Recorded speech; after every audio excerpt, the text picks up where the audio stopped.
Versions of Faith by Jordan Dickerson.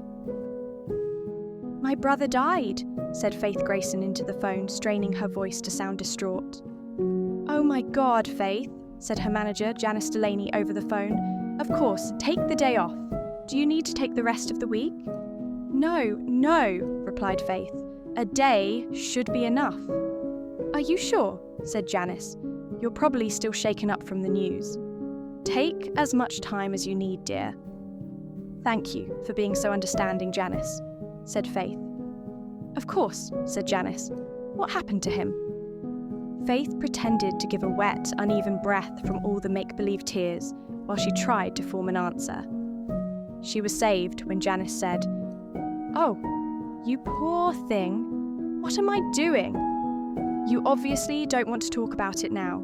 Take your time and let me know if you need anything. Thank you, said Faith, and she ended the call. In her bathroom, Faith looked at herself in the mirror while occasionally glancing down at the paper in her hand to read.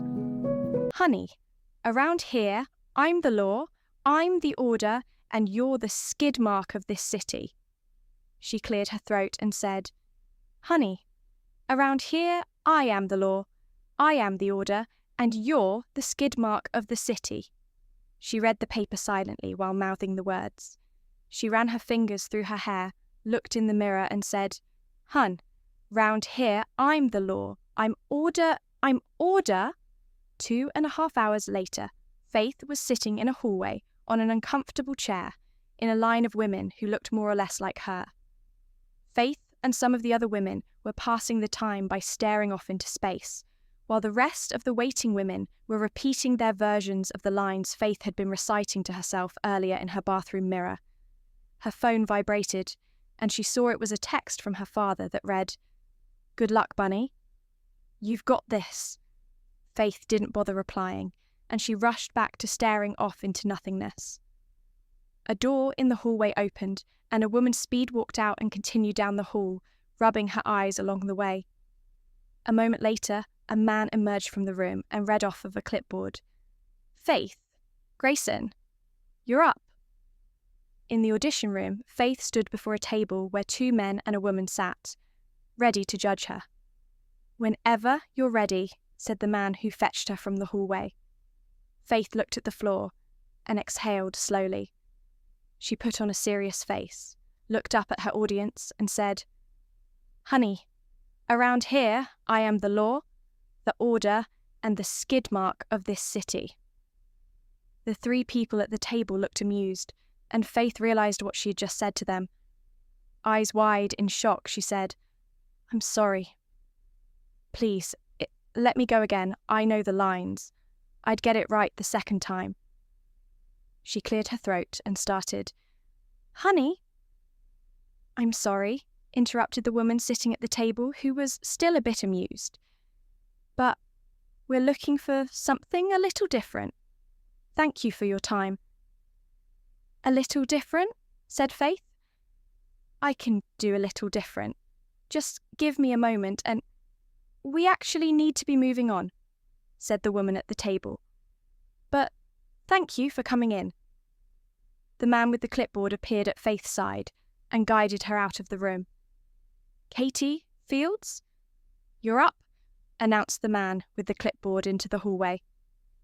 Miss Fields, with more enthusiasm than everyone else in the hallway combined, pushed past Faith, who was making her walk of shame down the hallway that seemed to go on forever. The following week, Faith was at her bank of employment, in the break room, eating a bunhouse sandwich. While scrolling through the BuzzBook app on her phone, she saw a casting call happening in 2 hours on the other side of town, but her shift wouldn't end for another 4. Oh my God, Faith, said Faith's manager, Janice, putting a hand over her chest as if all the breath had escaped her body. Faith's lunch had been over for 5 minutes, and she was standing in Janice's office listening to Janice say emotionally, First your brother, and now your mother? Dear, I don't know how you're holding it together. I'd be torn apart. What happened? Arms crossed and looking to the floor, while trying her best to muster up a tear or two, Faith replied, I really don't want to talk about it. I hope you don't mind." "I must be out of my mind," said Janice. "Of course you don't want to talk about it. You poor thing. Go do what you need to do. Take your time and let me know if you need anything." Over the next couple of hours, Faith had raced home, changed clothes, fixed her hair, gotten stuck in traffic, scratched the bumper of the car next to her while she was parking, and sat in a hallway on an uncomfortable chair in a line of women who looked more or less like her. Faith felt her phone vibrate and saw it was a text from her father that read, "Are you free? Want to have lunch with me and Mum?" She texted back, "No, can do. Working today, but thanks." Faith put her phone back in her pocket and felt the vibration of a response, but didn't bother checking it.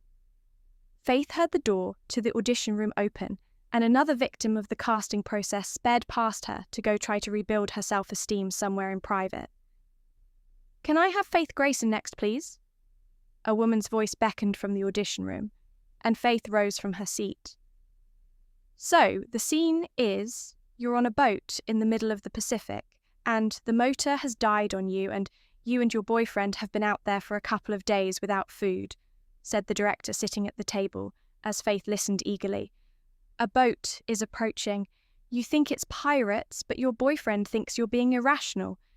Do you have an idea of what we're going for?"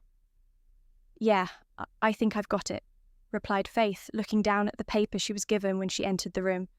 "Excellent," said the director. "Well, whenever you're ready, you can go ahead and start." Faith cleared her throat and read from the paper she held.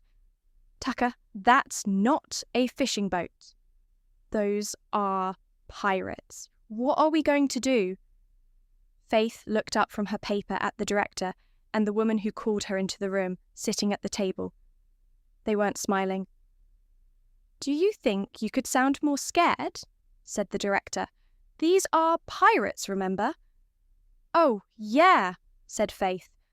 "I can do that. I just wasn't sure. Yeah, I can do that."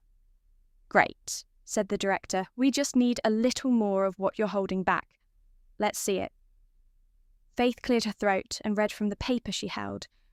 "Oh my God, Tucker, that's not—" "Excuse me," said the director. "I think you're adding some stuff in there." "Oh, yeah," said Faith. "Well, I was trying to get into the mood of the character, so I ad-libbed a little bit." "That's fine," said the director. "I think we've seen enough. It was a pleasure meeting you, Miss Grayson. Thank you for coming in." It took Faith a moment to register what she had just heard, as she continued to stand there in the middle of the room. She was finally able to muster, "Wait, that's it?" "Yep," said the director, "that's it. Thank you for coming in." The woman who had called Faith into the room earlier walked up to her and gave her a sympathetic smile that had been perfected by practice, a smile that made it clear there was nothing left to say. The next morning, Faith was sitting on her couch in her pajamas, eating a bowl of cereal. Her breakfast was interrupted when her phone started vibrating. It was her father calling. Faith put her phone on speaker and said, "Hey, Daddy." "Hey, Bunny," said Faith's father. "I tried calling you last night." "Yeah, I know," replied Faith. "I wasn't really in the mood to talk." "Did something happen?" said her father. "I went on an audition and—" "I don't know," said Faith. "Maybe Mum's right." "Don't say that, Bunny. You just have to hang in there," said her father. "Actually, that's something I wanted to talk to you about yesterday. I was scrolling through BuzzBook and saw that there's a casting call happening today at 2 for a movie they're shooting locally. And it's not just some face-in-the-crowd role either. They're looking for a fresh face to star. It's your big chance, Bunny." "I can't do it," said Faith. "I have to work." "I'm sure you can ask your boss to let you get off early," said her father. "You never take any time off. I bet they'll be happy to let you go. This is a really good opportunity, and it's happening right on Cherry Street. I'm sending you the link now. Promise me you'll do what you can to make the audition. If you can't do it, you can't do it. But promise me you'll try." "I can't," started Faith. "Bunny, said her father. All right, said Faith reluctantly. I promise, but I'm telling you, I'm not going to be able to get off work. You won't know until you try, said her father. Yeah, well, I have to leave for work now, said Faith. You know what, said her father. For good luck, I'm going to pick you up a couple of those cinnamon buns you love and bring them to the bank. Please don't, replied Faith. I can't hear you. I'm headed out the door right now, said her father. See you at the bank. Love ya. No, said Faith, and the call ended. She grunted in frustration and got up from the couch. Faith arrived at her bank of employment and didn't see her father waiting for her. She hoped she had gotten lucky and he had decided not to come after all. She saw Janice and remembered the promise she had made her father that morning, but decided not to ask if she could get off work early. Faith figured she would simply tell her father that her request had been denied and he would never know the difference. Later, while Faith was eating a cup of yogurt in the break room, her phone started vibrating. It was her mother calling her. Hey, Mama, what's up? Said Faith. For a moment, all Faith heard over the phone were sobs. Finally, she could hear her mother say through the sobs, Faith, it's your father. He's been in an accident. He was driving and a truck ran a red light. He didn't make it. The words stopped and the sobs began again. Faith, in disbelief, replied, What are you saying? I just got off the phone with the police, sobbed her mother. He was already gone by the time the paramedics arrived. Faith's eyes began to tear up and her voice was strained as she said, Mum, where are you? I'm home, said her mother, composing herself. I'm about to head to the hospital. Okay, said Faith. I'll meet you there. All right, said her mother. I love you, honey. Faith managed to hold back her deluge of tears to say, I love you too, Mum. Faith quickly gathered her things and found Janice in her office. Janice, I need to go, said Faith. What's wrong? Said Janice. It's my dad, said Faith. He's been in an accident and... Faith stopped a moment to wipe the tears off that were rolling down her face before she continued. He didn't make it. Your father died? Said Janice. Yes, said Faith. My mum just called me and I need to go meet her at the hospital. Janice sat back in her chair and gave a slow clap. Faith was confused about what was happening and stood awkwardly as Janice continued to clap. Janice ended her applause and said, Bravo, that's your best performance yet. I never thought you'd actually make it as an actress, but I guess you fooled me twice, didn't you? Still confused, Faith asked, What are you talking about? Janice stood up from her chair and said, First, your brother dies, then your mother dies, and now your mother has come back from the dead, like Lazarus of Bethany, to tell you that your father died. Janice, started Faith, but Janice cut her off. If you wanted time to go to auditions, you could have just asked, said Janice. I'm reasonable. I would have worked it out with you. But you wanted to treat me like a fool, so you know what? Go ahead. Go to whatever audition thing you have today, and don't worry about coming back. You're fired. Janice, wait. You don't understand, started Faith. But Janice wasn't having it. I've been too understanding, that's the problem, said Janice. Now, leave. Without another word between them, Faith turned and walked away. Not long after that, Faith was in her car driving to the hospital and stopped at a red traffic light. She thought about how, if she had wanted to stop, she would have seen nothing but green lights for her whole drive. Connected to the traffic signal pole, Faith saw the street sign. It was Cherry Street, and her eyes stayed fixed on the sign. When the light turned green a moment later, Faith received honks from another car as she almost hit it, making her abrupt right turn onto Cherry Street. Faith spent an hour sitting in a hallway on an uncomfortable chair, in a line of women who looked more or less like her. She had turned her phone off after her mother called for the 5th time, and decided to focus on the floor to keep herself composed. In the audition room, Faith stared at the paper in her hand, but had trouble getting her mind to focus on the words. Bringing herself back into the moment, she heard the director say, "Are you all right?" "Yes, I'm sorry," replied Faith, looking up from the paper. "What would you like me to do?" "Just relax and read what we gave you," said the director. "The scene is that your father is a trucker, and he just left town, and you were so caught up in your own life that you didn't get the chance to say goodbye.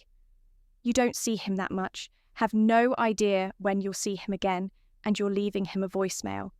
And it's that simple. Start whenever you're ready." Faith took a deep breath, looked down at the paper in her hand, and read, "Hey, Dad. I'm sorry for the way I can be, and how frustrating it must be sometimes. I don't blame you if you don't believe me, but Faith's voice started to strain, but she continued, "I miss you. I always do." Tears began to run down Faith's cheeks. She wiped them off and continued to read, "And I know I always will." Faith wiped her face and gave a wet, uneven breath before looking up at the two men she was auditioning for. "Thank you very much, Miss Grayson," said the casting director. "We'll let you know what we decide. Have a nice day." Faith nodded shakily and kept her eyes on the floor as she walked out of the room. While walking down the hallway, Faith turned her phone back on and called her mother. As the phone rang, Faith heard footsteps quickly approaching from behind her. "Miss Grayson," said the casting director as he ran up to Faith.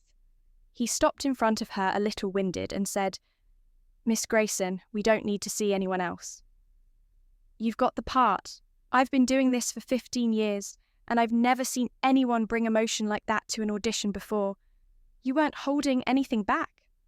Faith stared back at him, not sure what to do or how she should feel.